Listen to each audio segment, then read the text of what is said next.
A Morton's neuroma is a thickening of the outer layer of the nerve sheath that surrounds the nerve that runs in between the bones of the foot.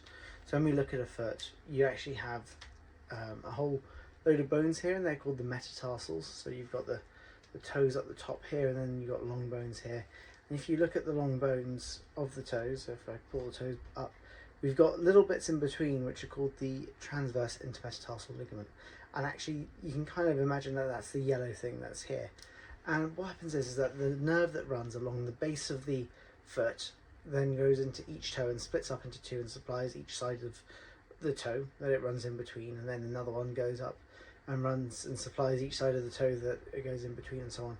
And then the nerve thickens at this point here, and it's actually been misnamed. So OMA we often think of being something related to tumours, but actually a Morton's neuroma is just thickening of that nerve sheath. It's like scar tissue is built up in the sheath around the nerve.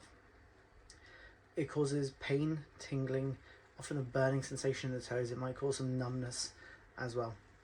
And in some cases it's been known to cause a feeling like a sock that's rolled up underneath the foot that's just never able to be gotten rid of no matter how many times you adjust the sock. And also it might sometimes cause a separation of the toes, so something which is known as Churchill sign, where Churchill was well known for doing this. It causes the toes to kind of push apart a little bit, although that can be associated with other things.